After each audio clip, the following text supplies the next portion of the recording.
Olá! No Papo de Veterinária de hoje, eu converso com Guilherme Savassi sobre a atuação em cirurgia de pequenos animais. Se você quer saber mais sobre essa área que desperta tanto o interesse dos alunos, venha conhecer a história de um profissional referência. Você não pode perder.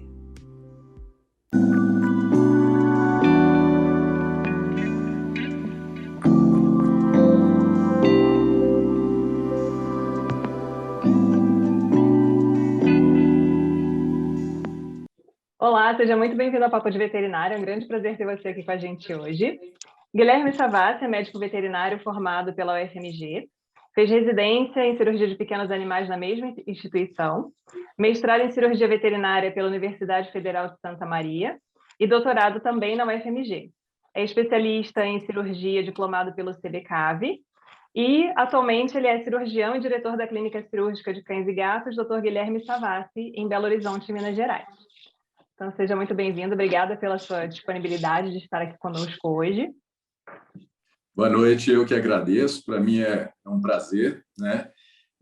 Com certa frequência a gente faz algumas lives e participa de cursos e tal, mas um tema como esse, mais suave assim, é sempre bem agradável também, né? E poder participar e contar um pouco da história e da vivência nesse ramo da medicina veterinária, né? Que é a cirurgia de pequenos animais. Sim. A área que você atua é uma área que desperta bastante interesse dos alunos, né? É bem comum a gente ter os alunos já entrando na universidade com a intenção de trabalhar com pequenos animais e grande parte deles acaba direcionando também para a cirurgia. Então, já vou começar te fazendo uma pergunta que um aluno meu me fez, pediu para te perguntar. Assim, eu tenho a minha opinião sobre o assunto, mas eu não sou da área, né, especificamente. Então, depois a gente discute um pouquinho. Mas você acha que existe a possibilidade da pessoa se formar e trabalhar especificamente na área, assim, exclusivamente cirurgião? Ou não? Você acha que é importante a pessoa passar por outras etapas durante a formação para se tornar um profissional mais completo? Sim.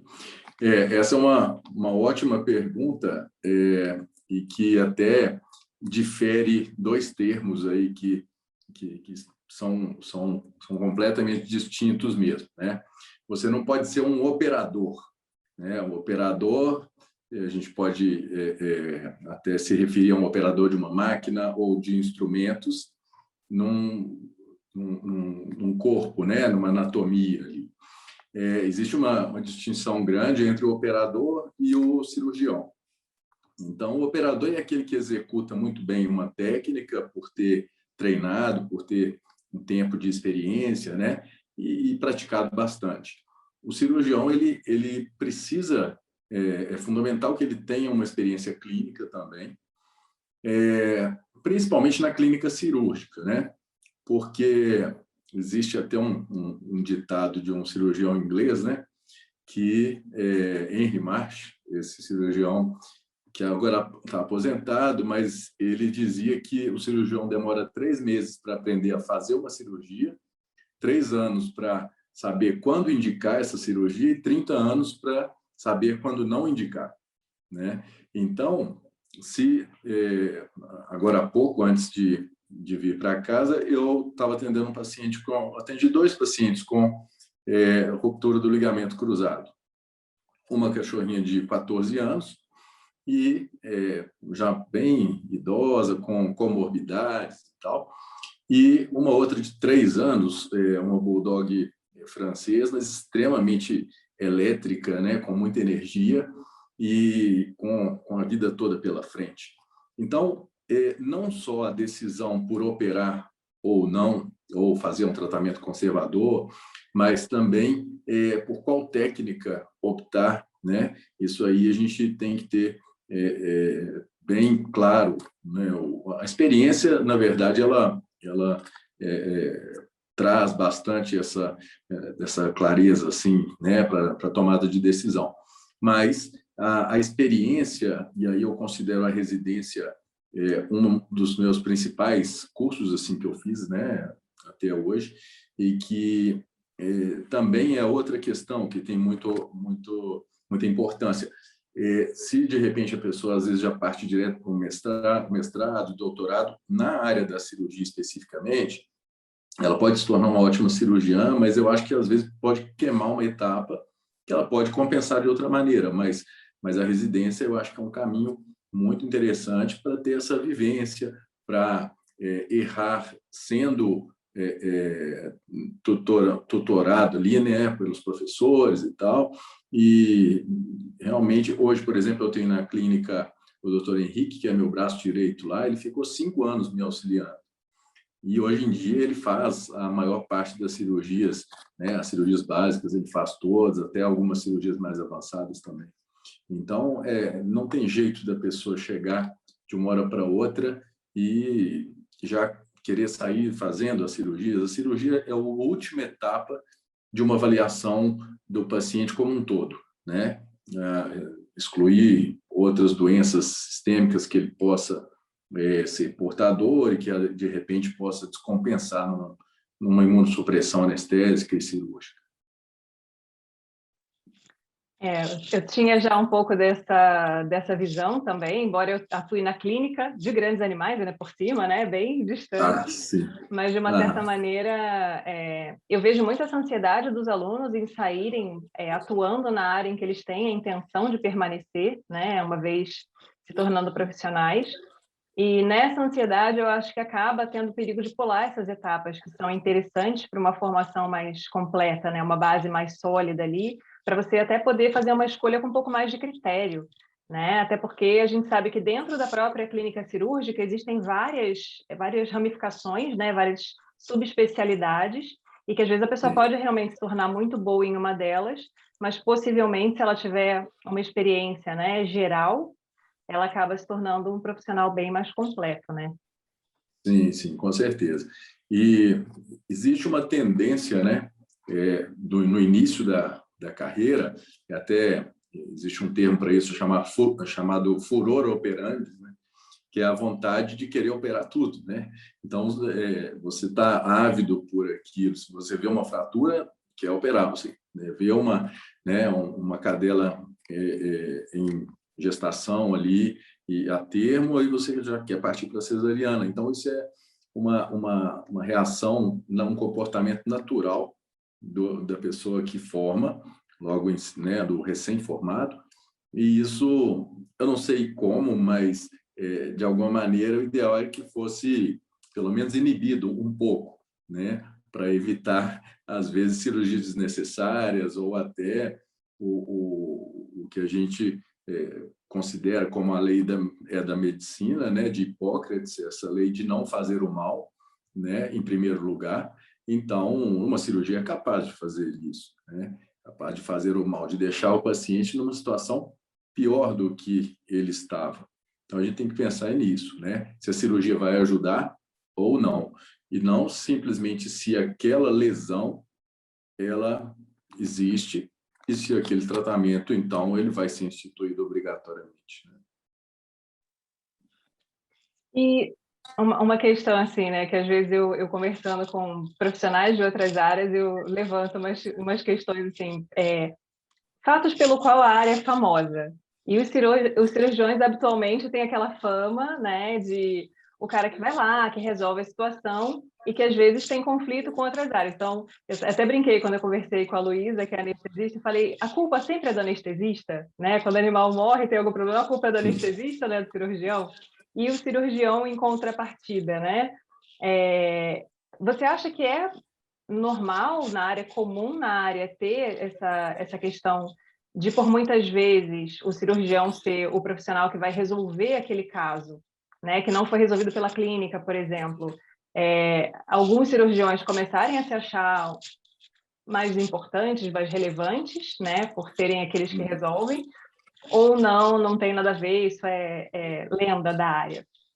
Não, eu acho muito frequente isso mesmo, muito frequente, e é uma característica, não posso dizer uma característica, mas uma reação que a pessoa pode ter, né, e pode desenvolver aquele comportamento, e ela tem que se policiar também em relação a isso, né? Eu sou muito ligado ao budismo e a humildade, né, ela tem que ser exercitada diariamente, assim. Então, não é porque você fez uma cirurgia, uma técnica complexa, uma técnica diferente, e o paciente sobreviveu e resolveu, vamos dizer assim, que sempre existem situações em que você nunca viu, né, que você realmente não tem experiência. Eu continuo sem experiência em várias técnicas, e isso é ilimitado, eu acho. Talvez, assim, vamos supor, uma vez eu fui operado, fiz uma cirurgia no ombro. Então, o profissional que me operou, operava só o ombro. Aí fica mais fácil de cercar tudo, né? Mas no caso de um cirurgião geral, como eu sou, as áreas são amplas demais. E nós precisamos muito da equipe. Aí a gente entra nesse tema da interação com o anestesista, né? O que eu vejo, e aí é uma autocrítica de quando eu me formei, logo no início e tal, era de não levar tão em consideração ou com tanta importância os exames pré-operatórios, que os anestesistas acham muito importantes. Mas, com o tempo, eu fui parando para pensar, a sobrevivência desse paciente ou a evolução pós-operatória, ela vai ser importante pela minha atuação, pela atuação do anestesista, e às vezes eu acho a posição do anestesista um pouco ingrata em relação a isso, porque é mais ou menos a posição do goleiro no futebol, né? Quando fica 0-0, ele não aparece. Agora, quando tem uma goleada, é como se o cirurgião fosse o atacante. E quando perde, né? Ou, no caso, perde o paciente, o goleiro deixou passar uma bola fácil, vamos dizer assim. Então, existe isso culturalmente, né? Lá na clínica, até hoje, todas as vezes que nós perdemos um paciente, eu mesmo que dou notícia, né? Então, isso porque realmente eu não acho que a culpa seja do anestesista. Pode acontecer acidentes anestésicos, da mesma forma que pode acontecer acidentes cirúrgicos, mas a gente tem que falar em nome da equipe. E da mesma forma que na consulta da parte clínica cirúrgica, eu abordei os riscos, eu conversei sobre todas as possibilidades, eu fecho ali, né, o caso, né, eu converso com o tutor, faço uma conclusão com ele, isso é importante conversar sempre pessoalmente, e até uma tarefa difícil que a gente desenvolve uma maneira de falar e a maneira de abordar a ocorrência de um óbito, por exemplo, ou de uma complicação grave, a gente desenvolve com o tempo, né? É importante ter bom senso, é importante ter tato, mas o tempo ele nos ajuda bastante nisso também, da mesma forma que nos casos de eutanásia e tal, que não entra muito na parte cirúrgica. Mas eu percebo que existe uma certa rixa entre alguns anestesistas e alguns cirurgiões. Atualmente, lá na clínica, a gente tem 2 anestesistas que se dão muito bem com os cirurgiões e não vejo maiores problemas. Às vezes, tem alguns conflitos relativos ao ar-condicionado, por exemplo, né, porque o cirurgião está mais encapotado ali, e aí ele tende a sentir mais calor, o foco cirúrgico em cima, né, e o anestesista ele quer proteger, claro, os parâmetros vitais, dentre eles a temperatura retal. Isso a gente resolveu de uma forma boa lá na clínica, porque a anestesista tem um colchão que eleva qualquer temperatura, um colchão de ar, né? E às vezes aquece a barriga da gente também um pouco, né? Mas assim, aí dá para ligar o ar-condicionado na sala, não tem problema. Mas então essa questão de não tem jeito, você tem que de alguma maneira tem que entrar em harmonia o cirurgião e o anestesista. E a última consideração em relação a isso é que hoje em dia, como eu trabalho todo dia elas se revezam, são 2 anestesistas, mas é fácil de acostumar. Na época que eu não tinha a clínica ainda, eu trabalhava como cirurgião volante. E cada hora era uma anestesista, cada hora era uma sala de cirurgia diferente, em condições diferentes, eu levava tudo. Se tivesse uma mesa lá, era possível operar. Eu levava instrumental estéreo, até foco cirúrgico, levava tudo. Mas é muito cansativo, e essa questão de você não ter a confiança Não porque você acha que aquele profissional é ruim, mas você não conhece, né? Então, você opera até mais tenso um pouco, assim. Então, operar em casa, vamos dizer assim, né? Na nossa sala de cirurgia, no nosso bloco cirúrgico, isso não tem preço. É muito bom. E com a equipe que a gente está acostumado, né? Porque o momento da cirurgia, ele não precisa ser um momento tenso, obrigatoriamente. Existem trabalhos, até antigos, que eles fizeram nos Estados Unidos, comparando a execução de uma técnica pelo mesmo cirurgião, ouvindo uma música que ele gosta e sem ouvir aquela música. Então, e o desempenho muito bom, muito melhor até com ele escutando. Então, com frequência a gente coloca uma música no bloco e tal, né? A gente tem até aquela Alexa lá, e aí a gente, às vezes, quando está um momento mais tenso, pede para parar, e aí depois volta a música mais baixa e tal, tudo dentro de um limite assim de normalidade, né? Sim. É interessante, eu achei bacana as suas considerações, porque a gente sempre vê, às vezes, até nos próprios alunos, né? Os alunos que querem ser cirurgiões, às vezes já começam a se achar durante a graduação. O cara nem se formou ainda, já está correndo a barriga. Não, eu vou ser o cara que vai resolver, eu vou ser o cara que vai operar, e eu faço, eu aconteço. E, assim, eu acho que demanda uma certa maturidade, né? Para cada um enxergar o seu lugar e a sua importância dentro da condução de um caso, né? Porque existem Isso. casos que são cirúrgicos de fato, existem casos que podem ser resolvidos por outros setores, existem casos que vão parar na patologia, né? Não tem muito jeito. E eu tinha um professor durante a residência que ele até brincava. Ele olhava para mim e falava assim: larga a mão disso aí, a clínica só tem duas placas, cirurgia e patologia. A clínica não resolve nada. Ou vai morrer ou vai Sim, ter que operar. Falei, poxa, entendi. acabou com a minha esperança, né? Mas eu acho que eu tive uma boa influência para pensar dessa maneira, que o meu pai é um grande clínico médico, né? Trabalha na parte da clínica médica e da patologia também, não que uma coisa tenha relação com a outra, mas por coincidência. Ele até foi discípulo do professor Luiz Boliolo, que é autor de muitos livros de patologia e tal.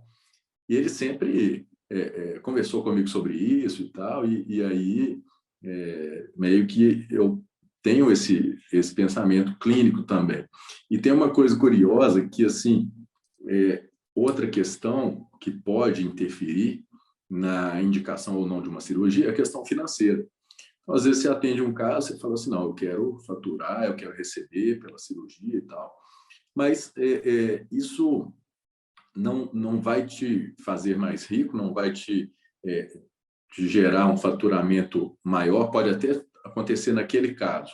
Mas se você tiver um comportamento honesto e transparente em relação a tudo, depois você acaba ganhando muito mais, né? Então, é até engraçado, porque às vezes chegam tutores lá na clínica querendo uma segunda opinião sobre algum caso, e aí, quando eu vejo que existe uma possibilidade de tratamento clínico, né, medicamentoso ou com fisioterapia, ou alguma alternativa, né, dessa aí, ou mesmo se a lesão é extremamente grave e praticamente inoperável, e eu não vou querer tomar uma atitude heróica ali e o paciente morrer na mesa, sendo que o tutor poderia ter um tempo a mais com aquele paciente. Eu já muitas vezes me deparei com situações no consultório em que eu falo com o tutor que, olha, não há necessidade da cirurgia, ou a cirurgia não vai trazer um tempo de vida maior, não vai aliviar o sofrimento do paciente, pelo contrário, vai gerar mais dor, inflamação e trauma. Principalmente situações, às vezes, que envolvem a oncologia, né? E aí eu me surpreendo, às vezes, com ele, com uma reação de agradecimento, como se aquilo fosse algo impossível de você ser realmente transparente e honesto ali, falar que isso, né, que não há a indicação da cirurgia. Muitas vezes nós poderíamos operar e até porque eu já provavelmente, com certeza, na verdade, já tive experiências anteriores com aquela mesma situação em que eu optei pela cirurgia, o resultado não foi bom e até às vezes em mais de um caso. Então, por isso que eu digo que a experiência ajuda muito nessa questão da tomada de decisão, não é só o que está no livro, nos artigos, nas palestras, mas a decisão do que pode ser melhor para cada paciente em específico, né? Então, em algumas situações, quando aquele quadro não é grave, não é uma lesão grave, aí eu falo assim, não tem necessidade de operar. Eu já cheguei a presenciar uma inquietude de alguns tutores, então falando assim, então vamos fazer um tratamento periodontal, querendo, de alguma maneira, fazer algum serviço, né? Não, então se o joelho aí, nesse caso, não é cirúrgico, foi só um trauma, não tem, por exemplo, uma ruptura do ligamento, não tem coisa, então nós vamos ver se a gente combina uma outra coisa, né? Então vamos fazer um tratamento periodontal. Algumas vezes já aconteceu isso, né? E aí nem sempre a gente faz, às vezes até faz também, né? Mas essa parte que é muito delicada, essa questão financeira. Por outro lado, é uma coisa que alguns tutores que não têm muita noção mesmo assim, eles chegam a falar, às vezes a gente vai fazer uma cirurgia complexa, de risco, de um risco maior, e aí ele fala assim, mas no caso, então, se depois da cirurgia um animal vier a óbito, o dinheiro do procedimento é devolvido, né? Então, assim, da mesma maneira em que você não pode garantir, você vai fazer o seu melhor, mas a remuneração é pelo trabalho, pelo empenho, pelo esforço, por tudo pelo meio, né, que você vai utilizar, que é uma técnica para atingir um objetivo que é o alívio da dor ou a cura do paciente, né? Sim, eu lembro de uma situação quando eu era estudante e eu fazia estágio na hípica e um cavalo que era atendido pelo veterinário que eu acompanhava veio a óbito na cirurgia e eu cheguei a pensar isso, assim, eu falei, nossa, mas o proprietário vai pagar pela cirurgia, mas o animal morreu. Até eu ter essa noção realmente, né, de que eu, né, estava estudando para ser uma pessoa da área. Então, ter essa noção de que, né, tem toda a equipe que você mobiliza, todos os procedimentos que são feitos, né, a gente não tem como Sim. garantir nada, né, para o proprietário. A É, gente sempre vai fazer o melhor que pode, né? Mas se o sim. resultado vai ser positivo ou não, aí já foge um pouco, né, do que a gente pode inferir aí. Sim, é claro que depende muito também do momento, né, em que acontece o óbito. Se na indução anestésica um paciente séptico tem uma parada e a gente não chega a operar, não vamos cobrar o procedimento, a gente cobra anestesia, tem que cobrar uma taxa de material, às vezes até um procedimento de uma tentativa de reanimação, né? Mas a cirurgia nesse caso nós realmente não vamos cobrar, né? E esse é um assunto muito delicado, né, de óbito e tal, mas tem algumas questões que marcam muito o tutor. Existem alguns locais onde, quando acontece um óbito, é praticamente obrigatório que o paciente seja encaminhado para um determinado cemitério, por exemplo, um crematório. Isso eu acho um absurdo total, né? Então, assim,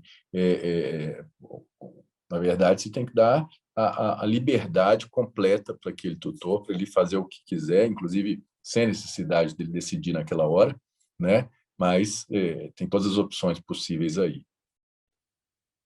Sim.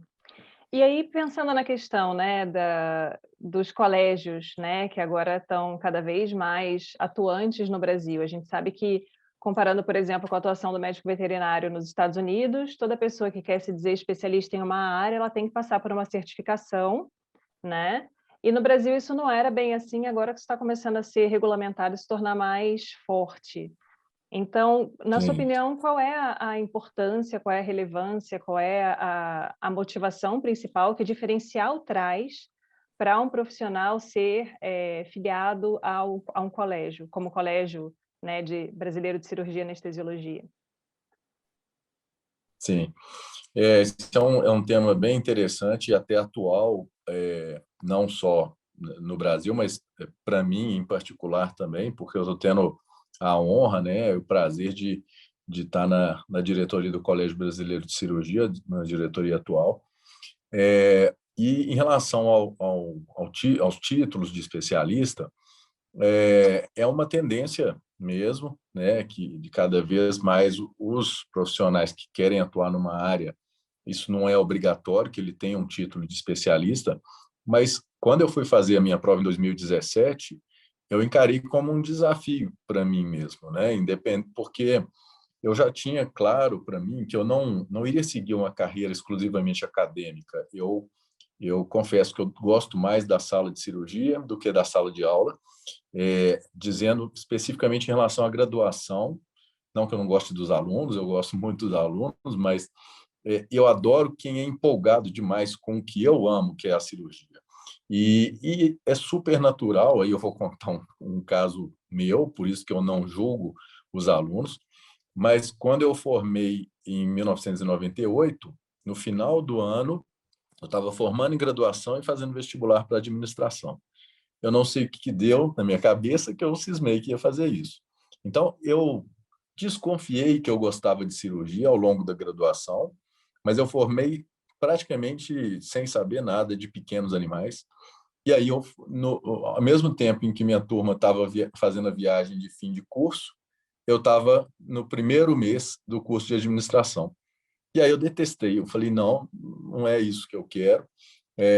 Aí eu me arrependi e voltei para a veterinária.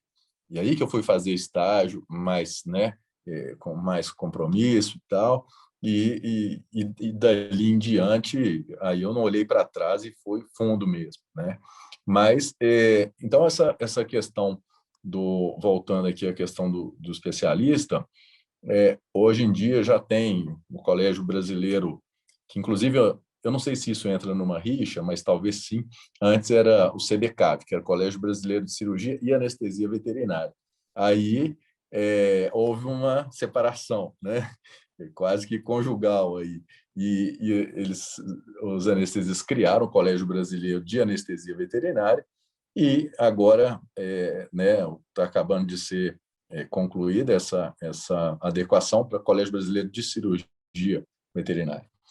E a questão do especialista é um diferencial, porque não é simplesmente a pessoa ter publicado tantos artigos ou então né, ter feito um mestrado, um doutorado, ela tem que passar por provas que são teóricas, provas práticas, análise de currículo, ela tem que enviar físicas de muitos procedimentos, né, detalhada ali, né, comprovando que ela realmente milita na área, né, que ela trabalha com cirurgia. E hoje em dia no Brasil nós somos 16 especialistas pelo Colégio Brasileiro de Cirurgia. Então isso é muito pouco, né? E a gente tem, a cada vez que tem oportunidade de falar ao público e tal, a gente sempre procura estimular também as pessoas a fazerem essa prova, né? E mesmo que não consigam passar na prova, só o tanto que tem que estudar para, né, para fazer a prova, você já vai ter crescendo demais. E foi assim que eu encarei no ano que eu fui fazer, que foi 2017. E agora, esse ano, eu estou no ano de renovação do título, que é feito a cada 5 anos, né?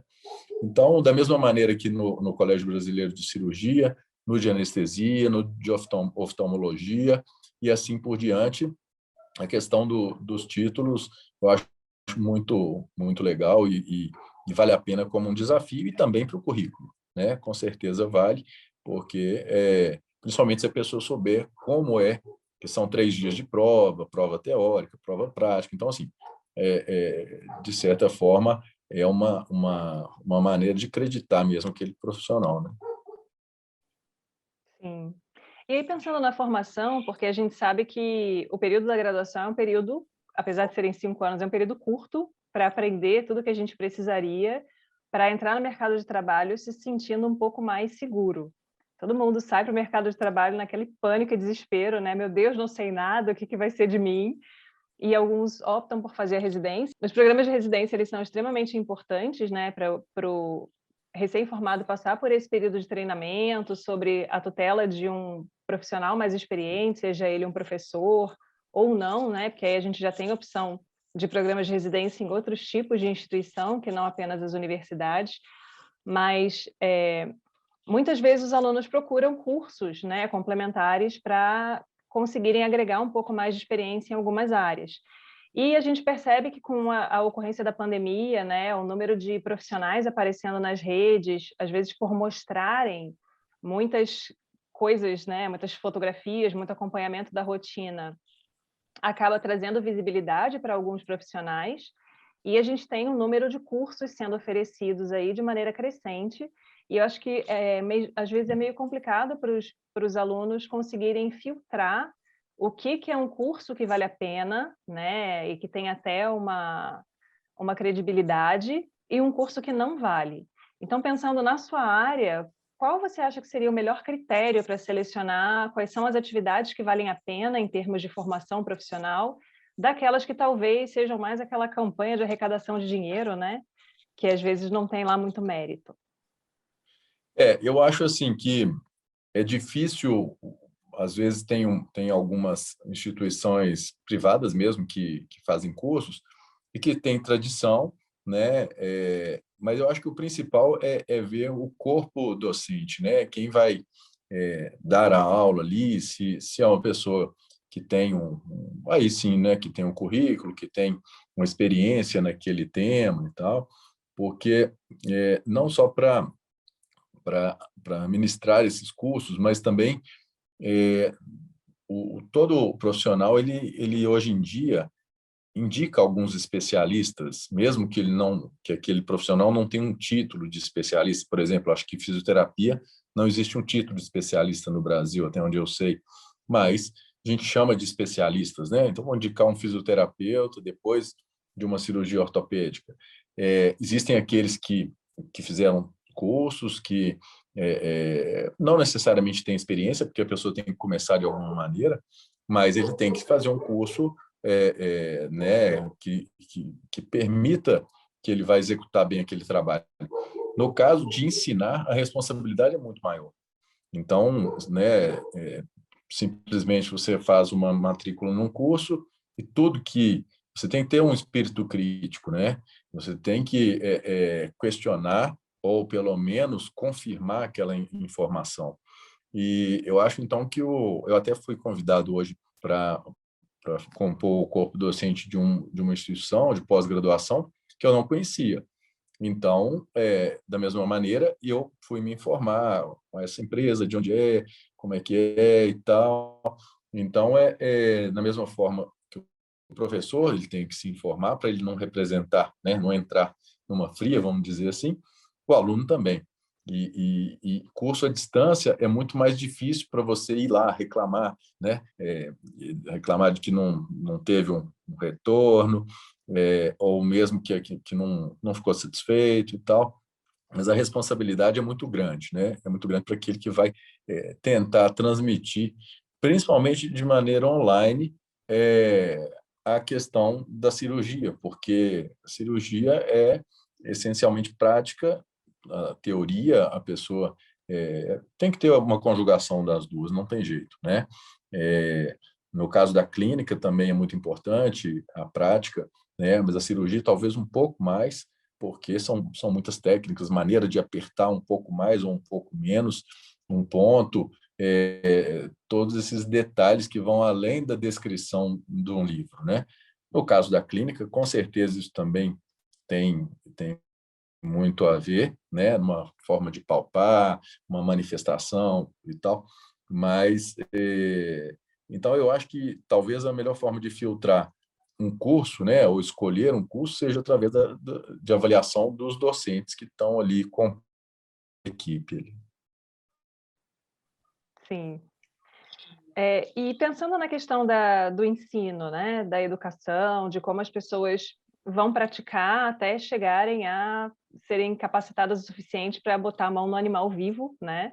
E sabendo, por exemplo, todas as restrições que existem hoje em dia, com muita fundamentação, inclusive, né, para reduzir o uso de animais em experimentação, o uso de animais em aulas práticas.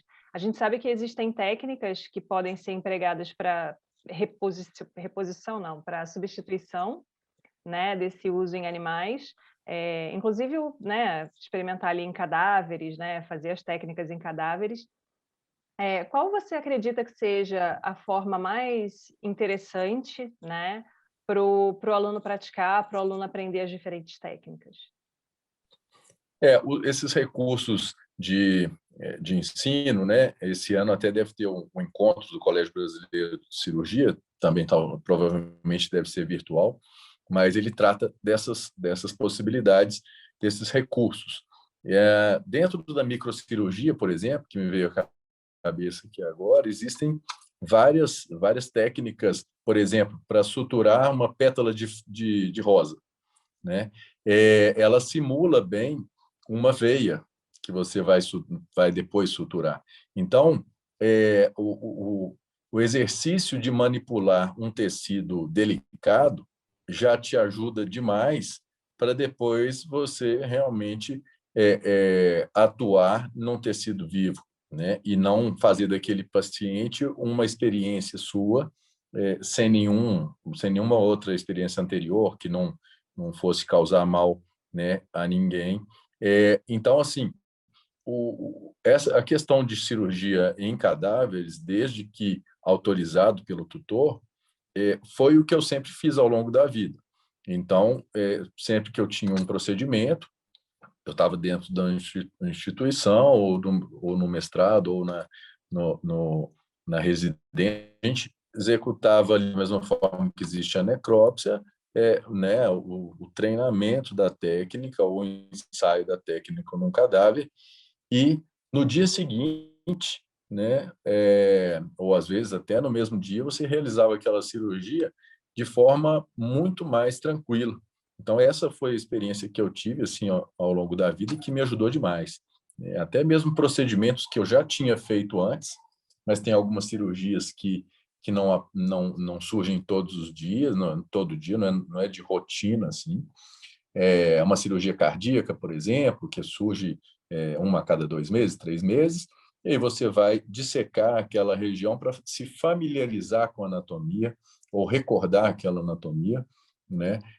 Porque existem circuitos, existem formas de você praticar suturas em panos, ligaduras, né, em até balão de festa. Você enche um balão de festa com água, por exemplo, e faz uma ligadura no bico dele ali, vai ver depois se vai vazar ou não. Então, são recursos de ensino de técnica cirúrgica, mas algumas, quando você vai aplicar, uma necessidade da manipulação daquele tecido. E outra questão que eu volto a reforçar aqui é que eu considero que para ser um bom cirurgião, não estou falando de mim não, mas é o que eu penso sobre o objetivo que é alcançar, né, ser um bom cirurgião. Antes de mais nada, você tem que ser um bom auxiliar por muito tempo, né? O auxiliar, por definição, é aquele segundo cirurgião que, se o cirurgião principal daquele procedimento passa mal, o auxiliar ele tem que conseguir assumir e terminar aquela cirurgia, né, de alguma maneira. Então, eu lembro bem de um amigo médico contando que ele estava num estágio no meio da cirurgia e o cirurgião teve uma disenteria ali no meio do procedimento. E aí ele teve que sair às pressas da sala e o auxiliar teve que assumir, né? Então, em alguns casos ele sabe a técnica toda, em outros casos não, né?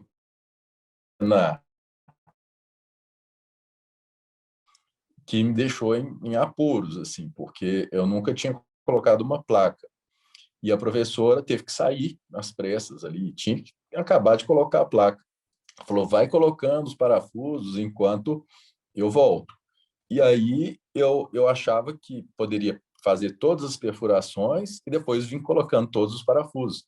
Só que, ao final, os furos da placa desencontraram, porque às vezes a placa arredava um pouquinho para lá, um pouquinho para cá, e nós tivemos que fazer uma adaptação lá no final. Então, o cirurgião, acho que, além de treinar né, a sua habilidade e tal, ele tem também que auxiliar muito tempo antes de começar a fazer e assumir a responsabilidade de uma cirurgia. Sim. Eu lembro de colegas da residência, a gente sempre tinha uma troca bacana com pessoas de outras áreas, e aí as meninas que faziam cirurgia de pequenos diziam que treinavam tricô para desenvolver destreza em ambas as mãos, para poderem Sim, ter mais habilidade durante a aham, cirurgia. Não sei se os com meninos certeza. gostariam de fazer tricô também para aprender crochê, né, coisas bem É, minuciosas. exatamente. Aí pode pensar em outras opções também, né? Sim. E aí, Guilherme, o que que você teria a sugerir, né, para pessoas que estão querendo se atuar na área em termos de outras possibilidades até de formação, além de residência, né, a questão da pós-graduação, você já comentou que você acha mais interessante ela vir depois de uma residência, até pela oportunidade prática que a residência representa.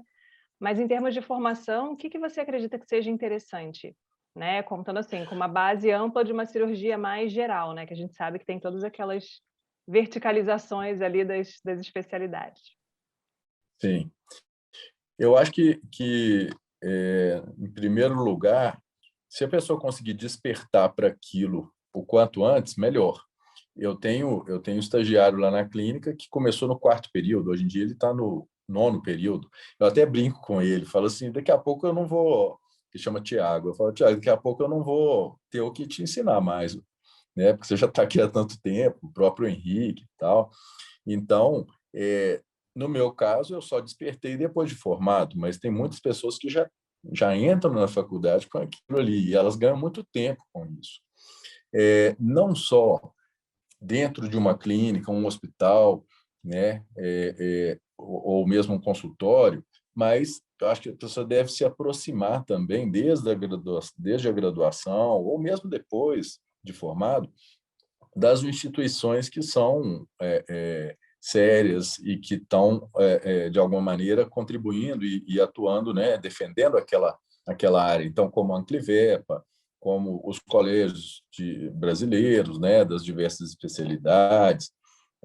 Então, existem essas instituições justamente para ajudar as pessoas, né? Ajudar os graduandos. Existem pessoas também que se formam e trabalham com suínos e depois acaba. Mas é uma área que recebe muitos imigrantes, vamos dizer assim, de outras. Então, é comum isso acontecer. Aí chega um médico veterinário formado, que teoricamente nem pode fazer estágio e tal, mas ele decidiu que agora ele quer trabalhar com pequenos animais, seja pelo motivo que for.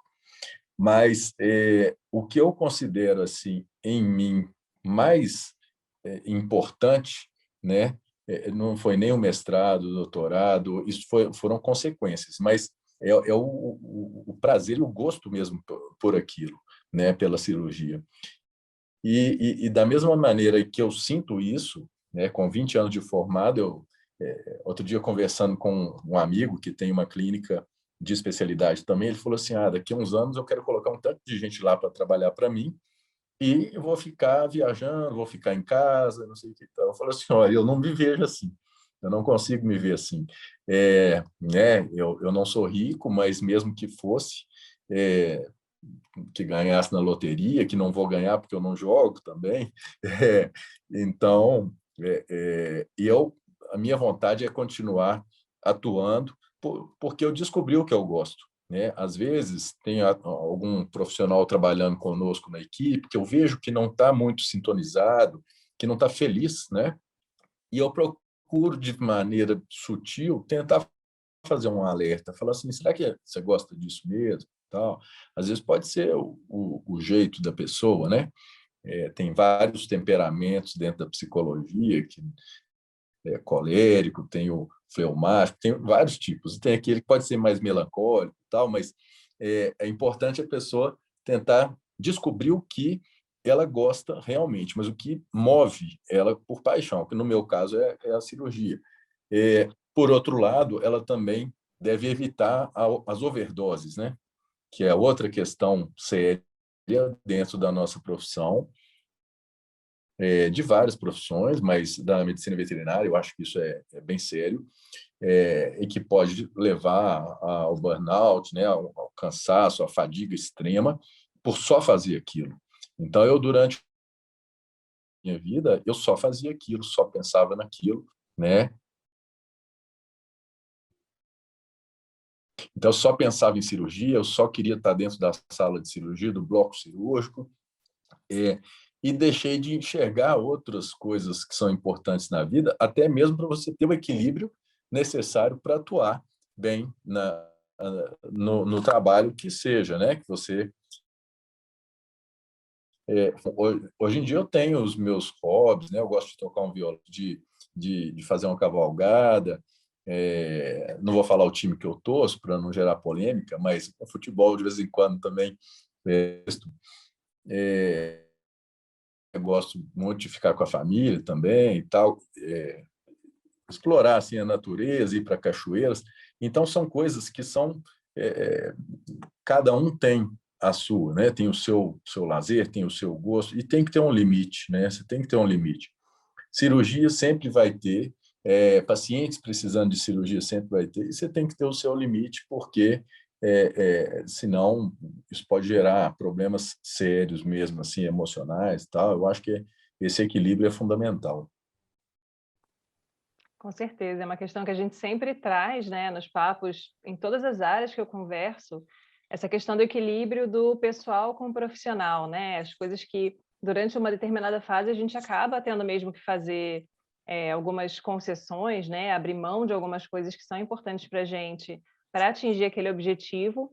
Mas eu acho que o mais difícil é realmente conseguir chegar ao ponto de enxergar quando é suficiente, e a gente tem que dar uma freada e focar em outras coisas que às vezes acabaram sendo um pouco negligenciadas, né? Então, eu acho que é bem importante a pessoa constantemente buscar esse equilíbrio. Eu acho que com o advento da pandemia, né, as pessoas que estão na graduação agora estão passando apertado com essa questão de atraso, sair para estágio curricular, né, aquela dúvida de como vai ser a vida, né, pós-pandemia, né, que a gente ainda está no durante, mas eu acho que Sim. é bem interessante isso aí e levantar outras questões também, né, que eu acho que existem alguns paradigmas, né, das pessoas acharem que quem se dá bem na área é quem soube a vida inteira que queria trabalhar com aquilo. E não foi o seu caso, né? Só depois que você formou que você foi despertar para a área que você Sim. atua hoje.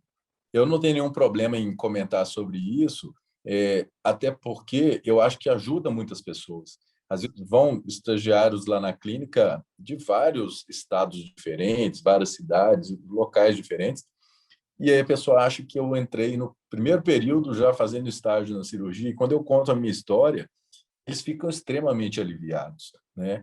Então, essa é outra questão. Em primeiro lugar, descobrir o que você gosta. E, em segundo lugar, acreditar em si mesmo, né?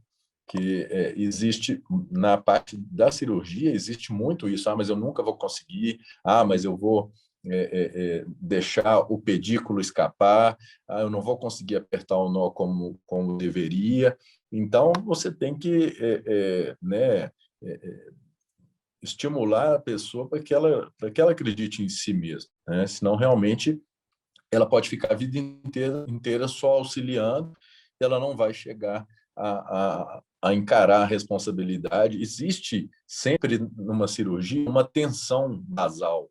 Ela é importante para você não ser negligente, mas ao mesmo tempo ela não pode te dominar, né? Ela não pode te assustar, não pode te prender. Você tem que ter aquela tensão que é a preocupação de estar fazendo tudo certo, de conferir as coisas várias e várias vezes, né? E para que tudo corra bem e você não esqueça a pinça na barriga do paciente, por exemplo, coisas assim que, se você pensar uma vez, você acha um absurdo, mas você pensa em quantas vezes você vai fazer aquilo, aí a chance já aumenta um pouco. Então, essa metodologia de trabalho, né, seguir os passos sempre ali naquela rotina, que no meu ponto de vista não é um termo ruim, né? rotina, para mim, é bom, né? Eu gosto da rotina do meu trabalho, porque me agrada bastante. E tem até um programa de futebol que chama Bem Amigos, né? Que, que o Galvão Bueno fala assim, segunda-feira, pelo menos tem nosso programa, salvando a sua segunda-feira, como se fosse um dia péssimo assim, da semana. Né? E tem um outro termo, um outro pensamento, que é assim, você tem que gostar muito do seu trabalho, porque não vale a pena esperar 5 dias para aproveitar só o fim de semana. Eu já acho que seria extremo demais dizer que a pessoa que gosta do trabalho nunca todo dia é feriado. Não é assim, né? Tem que separar as coisas, mas é importante gostar do que faz, porque a gente fica mais tempo, eu pelo menos mais tempo, trabalhando do que em casa com meus filhos, né? com minha esposa, ou no lazer. Então, eu fico mais tempo trabalhando. E aí, a maior parte do tempo da minha vida, eu tenho que estar bem, tenho que estar feliz, né? Pensando no todo mesmo. Sim, com certeza. E aproveitando que você tocou em rotina, conta aí pra gente como é que é um dia, lógico que, né, cirurgião, cada dia é uma novidade, não tem, né, toda segunda é ovariosterectomia, toda terça é ortopédico, mas como é que é um dia típico de trabalho para você? Como é que você, nesse ponto da sua carreira, organiza a sua rotina de trabalho? Sim.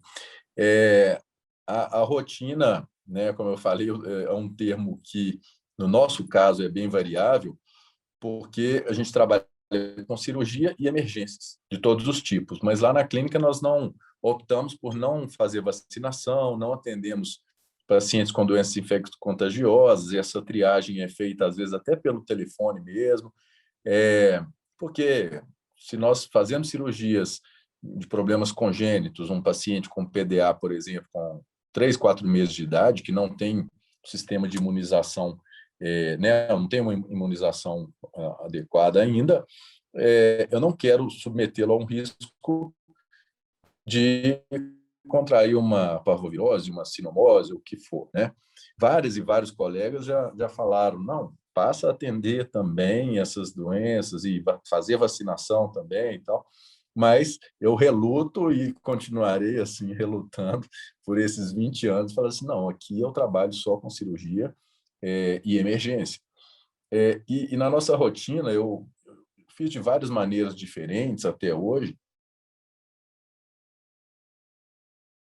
né, que tem nos dado um certo conforto. Na parte da manhã, nós fazemos as cirurgias, até para facilitar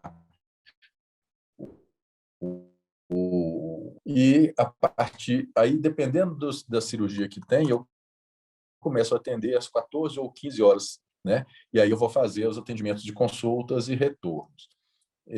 As cirurgias programadas a gente faz de segunda a sexta, mas cirurgias de urgência em qualquer momento, né? E aí nós temos outros cirurgiões também que fazem procedimentos, mas vamos supor, quando aparece um gato com um trombo na aorta, por exemplo, é uma cirurgia muito específica, uma cirurgia vascular, e que a gente tem que operar em até 6 horas, é o ideal, depois que esse trombo desce do coração e para ali na trifurcação da aorta.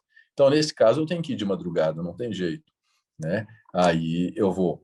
Mas, em muitas situações, quando tem, por exemplo, procedimentos extremamente complexos e com tempo de duração indefinido, às vezes a gente reserva aquela manhã só para aquele tipo de cirurgia, e aí eu entro mais ainda na questão do cirurgião como anestesista, mas num efeito contrário, no sentido de valorizar o anestesista. Como a gente sabe que muitas cirurgias demandam demais do anestesista, dele puxar drogas, monitorar, fazer uma ventilação e tudo. Então, em muitos procedimentos, a gente trabalha com as duas anestesistas juntas e remunera as duas anestesistas para anestesiar um único paciente. Então, essa é outra questão que eu procuro prezar muito, porque senão a gente já pode acabar perdendo um paciente, sendo que ele teria mais chances com uma equipe maior, né? Então, basicamente, de segunda a sexta, a gente trabalha assim, né? e eu procuro na equipe ter também pessoas, boas pessoas, assim, de convivência fácil e tal, não simplesmente profissionais que sabem bem a parte técnica, e isso tem feito a nossa rotina muito agradável, assim, né? Então, é muito descontraído o trabalho e as coisas fluem melhor dessa maneira. Essa questão da convivência é extremamente importante, né? Principalmente quando você monta uma Sim, equipe ali relativamente fixa, às vezes, né? E tem que ter realmente uma boa interação entre pessoas, senão o trabalho não vai sair da mesma forma, né? Não tem nem como. sim, exatamente. Eu também penso assim. Então, muito obrigada pela sua disponibilidade, por vir aqui contar a sua história, contar um pouco da sua trajetória profissional e deixar aí várias dicas preciosíssimas para quem quer atuar na área. Tá, joia. Eu que agradeço muito pelo convite, foi um prazer, tá? Pode contar comigo, né? Sempre que quiser, eu estou à disposição. E não só você, como também os outros alunos, né? Ou pessoas que tenham alguma ligação com a cirurgia de pequenos animais, que eu estou aí à disposição no que puder ajudar, né? E aproveito aqui também para reforçar a questão do Colégio Brasileiro de Cirurgia, que é uma instituição muito legal assim para o pessoal procurar. A gente está agora já programando o primeiro evento, que vai ser um evento, inclusive, gratuito do colégio, com o intuito de trazer o pessoal mesmo, né, para estudar a cirurgia, para evoluir na ciência e ver, para que a gente possa ver crescer e avançar cada vez mais a área que a gente tanto gosta aí que é o nosso trabalho. Com certeza, atualização constante é uma das chaves, né, para uma atuação bem-sucedida. Então, muito obrigada. Vamos pedir para o pessoal que está assistindo curtir o vídeo, compartilhar, se inscrever no canal, né, fazer comentários, mandar perguntas. A gente também pode compartilhar as suas redes sociais, se você quiser, né, deixar à disposição para o pessoal entrar em contato com você diretamente, se for o caso. E aí, na próxima Sim, semana, a gente volta com outro médico veterinário falando sobre a sua atuação profissional. Obrigada. tá joia, obrigado.